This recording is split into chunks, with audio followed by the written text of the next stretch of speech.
Hey, what's up? Lightboltjoe here. Today we are going to discuss the 2016 Netflix original film Before I Awake, directed by Mike Flanagan, stars Kate Brosworth, Thomas Jane, and Jacob Tremblay. So, I have never heard of this film. It's been 5 years since this movie came out.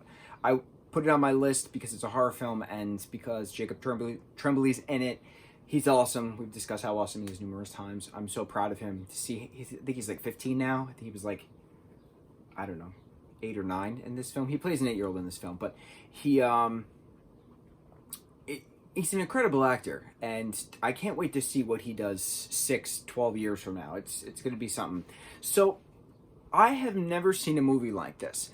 This is very comparable to Edward Scissorhands in the sense of the score. Now, I know Danny Elfman did the score for Edward Scissorhands. I don't know who did the score for this, but it was very ethereal. It was very calm when it needed to be, but, you know, amped up when the action horror started. It reminded me a lot of Edward Scissorhands, but film-wise, it reminded me a lot of Brightburn, which was a very action-packed horror superhero film about this alien kid who was raised as a human, but like he uses his powers for murder, not to help save the world like Superman. So it was like a twist on a horror genre.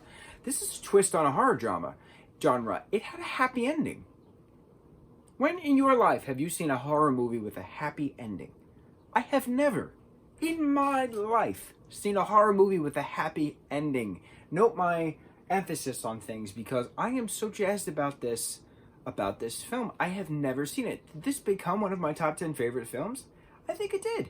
It is incredible. Incredible. Jacob Tremblay plays his character of Cody. 8 years old, he's in the foster care system. He bounces around from foster home to foster home because either the parents disappear or one parent disappeared and the other parent tried to kill him. Things, right? Things. He knows his mom passed away, but he blames the Canker Man. The Canker Man killed his mom. The Canker Man he sees in his nightmares. And he's now with this new family who recently lost a son, Sean. Sean drowned in the bathtub.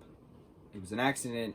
It happened. That's what they say. But I don't know how you leave your kid alone in a bathtub if they're like 4 or 5. I don't know. But whatever. That's what they claimed. It was an accident. So Sean died. They still have his pictures around the house. The two foster parents are doing the best they can. But Cody can manifest his dreams. So when he's asleep and he's dreaming, he always dreams of butterflies first. So there's these butterflies that appear when, you know, he's dreaming, and they're physical butterflies. You can actually touch them, they can do things, but he can also manifest people or memories or something like that. So the parents show him a video of Sean opening presents on Christmas, and then that night, Cody is dreaming about Sean opening presents on Christmas, and it's manifested, and these butterflies are the lights on the Christmas tree, and Sean's opening his gifts, and he's saying exactly what he said in the video, and it's like very therapeutic for these parents to see their deceased son as a manifestation in a dream, not so much a ghost, but in the process of all this, the Canker Man, who is this dream demon of his, manifests into the real world, formed from these butterflies, this very skeletal feature and, you know, mummified look and glowy eyes and a jaunt face and that kind of thing, right?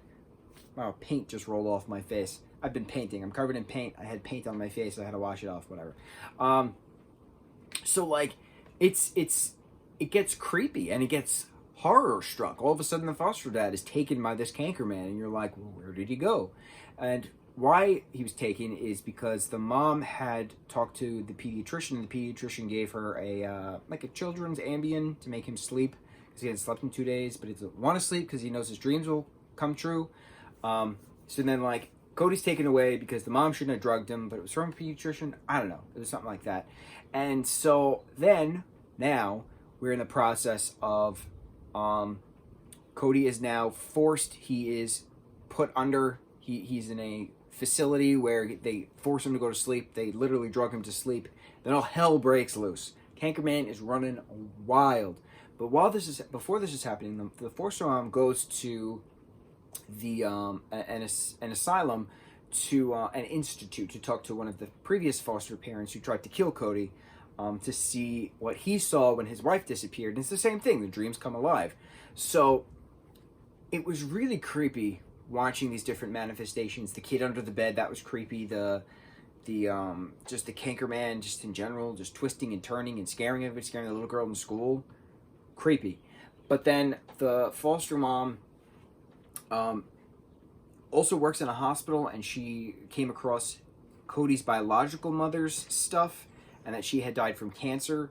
And she finds this like stuffed butterfly in the box and a journal of the mom's possession. So she takes that stuff because she signed for the file or something like that. There's nobody else to claim it, so she now claimed it, something like that. And so she takes it to where Cody is forced to sleep, and all hell's breaking loose as the Cankerman and the butterflies are running amok. And then she realizes that the Cankerman is not the Cankerman, and she presents the butterfly to the Cankerman, and the Cankerman allows her to hug him. And then the Cankerman shrinks back down to a Cody, and then Cody disappears, and we see Cody sleeping. And then she takes Cody away as the social worker who comes out of her cocoon of butterfly chrysalis. Doesn't really stop her because she says, "I'm taking him home."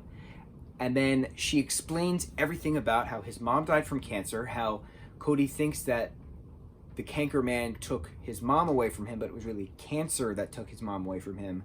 So his manifestation of cancer is what has been haunting him and everybody else in real life. It's incredible, and his mom knew that his dreams could manifest this entire time.